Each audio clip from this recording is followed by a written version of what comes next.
Assalamualaikum, nama gue Faki. Jadi di episode kali ini gue pengen ngebuat episode baru yang sebenarnya tuh berserial, yang gue kasih nama Fikih Milenial. Di seri ini gue pengen ngajak ke kalian untuk saling belajar bareng atau merujaah bareng tentang seputar ilmu fikih. Jadi awal mulanya kenapa sih gue ngangkat Fikih Milenial ini? Ya karena gue tuh terinspirasi dari bukunya Gus Nadir Shalsen yang judulnya itu adalah Ngaji Fikih, dan ini adalah bukunya. Tade. Buku yang ditulis oleh Profesor Nadir Shalsen ini itu beliau sandingkan dengan nama almarhum ayahandanya yang bernama Profesor Kiai Haji Ibrahim Hasan sebagai bentuk apresiasi beliau, ya karena beliau tuh pengen menghadiahkan buku ini tuh khusus untuk almarhum ayahnya yang mana telah banyak mengajarkan beliau tentang keilmu fikihan gitu, ya seputar ilmu fikih gitu maksudnya. Oke, jadi intinya ya gue terinspirasi banyak dari buku-bukunya Gus Nadir Shalsen yang akhirnya atas inisiatif gue sendiri ya gue pengen ngejadiin konten gitu kan biar bermanfaat untuk diri gue sendiri maupun orang lain. Karena jujur aja ketika gue pertama kali baca bukunya Gus Nadir Shalsen yang berjudul Ngaji Fikih ini, itu tuh gue ngerasa kayak kayak murojaah banget gitu. Jadi gue gak ngelupain pelajaran apa yang pernah gue dapet gitu, baik itu di pesantren, baik itu di kuliahan dan lain sebagainya gitu kan. Oke, di episode pertama ini kita akan ngebahas kenapa sih umat Islam itu yang katanya umat Islam yang satu kok banyak beragam perbedaan pendapat gitu. Dan untuk menjawab hal tersebut ya kita juga harus tahu apa sih perbedaan syariat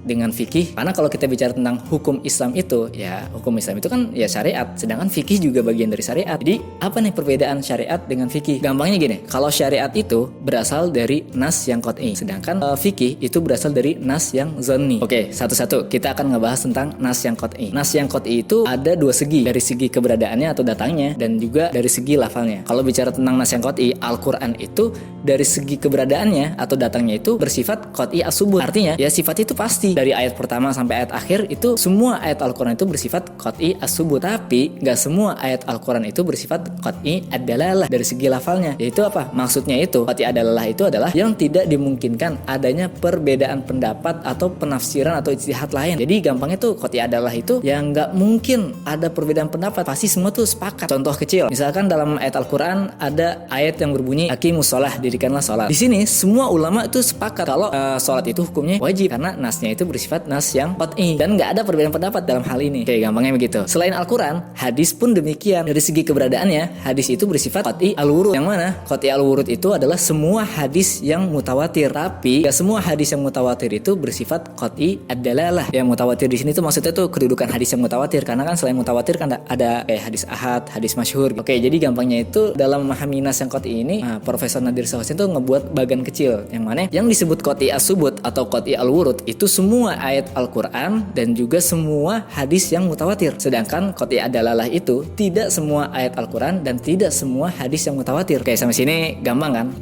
Panas. Oke, lanjut ke pembahasan yang tentang nas yang zonni. Begitupun dengan zonni. Nas yang zonni ini ada dua segi juga, ada dari segi keberadaannya maupun dari segi lafalnya. Dalam Al-Quran itu terdapat sejumlah ayat yang memungkinkan untuk adanya perbedaan pendapat atau penafsiran. Contohnya misalkan dalam hal yang menjelaskan tentang keadaan orang yang berwudu itu menyentuh orang yang ajnabi, apakah membatalkan wudu atau enggak? Yaitu potongan ayat aula mastumun nisa, atau menyentuh ya perempuan, kan artinya begitu. Nah, di sini ulama berbeda pendapat. Ada yang berpendapat ya kalau laki-laki nyentuh kulitnya perempuan yang ajnabi atau yang bukan mahram itu nyentuh kayak gini, itu membatalkan wudu. Ada juga yang berpendapat ya kalau gini doang mah nggak batalin wudu kecuali ada syahwatnya, ada nafsunya. Kalau makin nafsu baru batal. Ada juga yang berpendapat lain, yaitu ya kalau gini doang maupun nafsu maupun enggak ya itu nggak batalin wudu kecuali kalau udah berhubungan. Nah itu baru membatalkan wudu. Oke, itu dari segi Al-Quran. Nah bagaimana dengan hadis? Nah hadis pun demikian. Nah jadi selain hadis yang mutawatir itu sifatnya adalah zonni al-wurud, zonni dari segi keberadaannya. Maksudnya tentunya ulama itu dalam menilai suatu kedudukan hadis ini, apakah hadis ini sahih atau enggak ya pasti berbeda pendapat. Nah, ulama yang satu ini berpendapat ya hadis ini sahih, sedangkan ulama yang lain ya belum tentu mengatakan sahih kan. Bisa jadi hasan, boleh jadi dhaif dan lain sebagainya. Oke, lanjut.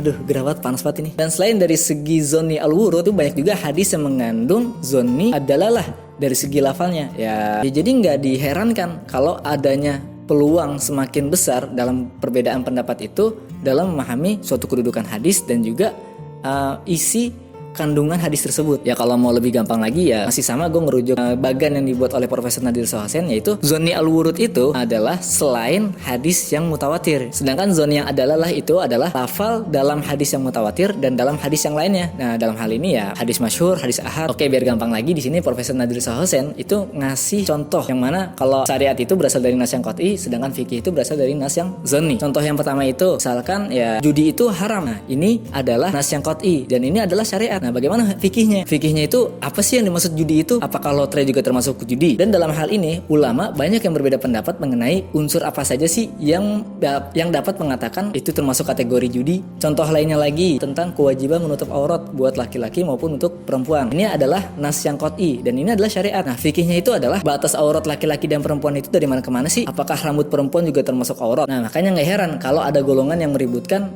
jilbab itu hukumnya wajib atau enggak nih. Padahal yang dipermasalahin itu bukan hukum jilbabnya, melainkan hukum menutup aurat itu kan ya wajib, tapi batasan itu dari mana ke mana. Adapun nutupinnya memakai jilbab kayak, mau pakai karung kayak, mau pakai kardus kayak, itu terserah, yang penting menutup aurat. Contoh lainnya lagi, misalkan riba itu haram. Ini adalah nas yang qot'i dan ini adalah syariat. Nah, bagaimana dengan fikihnya? Apakah bunga bank itu termasuk riba? Nah, di sini para ulama itu berbeda pendapat dalam memahami unsur riba dan ilat atau rasio legis mengapa sih riba itu diharamkan. So, simpulannya itu ya, nggak semua hal itu kita harus berbeda pendapat dan nggak semua perbedaan pendapat itu harus dipaksakan untuk tidak berbeda. Nah, dari sini kita harus paham nih, kita itu berbeda itu dalam ranah syariat atau dalam ranah fikih. Jadi nggak usah gampang ngekafirin orang lain, nggak usah gampang ngesalahin orang lain. Dan kalau kita belajar fikih lebih dalam lagi, nah itu kita akan menjadi pribadi yang nggak gampang kagetan, nggak gampang nyalahin perbedaan atau amaliyah yang orang lain lakukan. Ya begitulah ilmu fikih. Karena ulama-ulama yang kita rujuk itu ya mereka yang dikatakan ahli fikih itu ya bukan sekedar asal fatwa doang, melainkan mereka itu menguasai ilmu ulumul Quran, ulumul hadis, ilmu tafsir, ilmu balaghah, mantik, bayan dan lain sebagainya. Jadi tuh nggak gampang jadi ulama gitu kan, nggak asal fatwa. Ya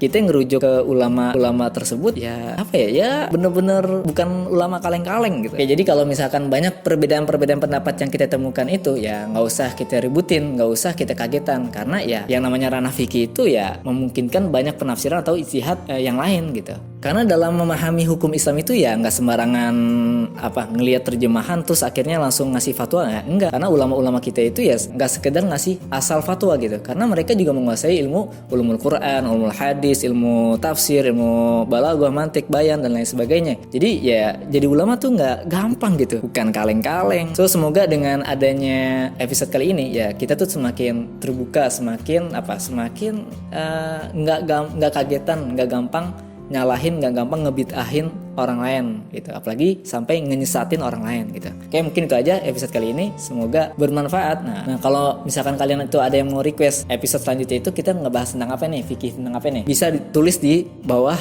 kolom komentar. Mungkin itu aja untuk episode kali ini, kurang lebih maaf. Walafu minkum semua. Assalamualaikum warahmatullahi wabarakatuh.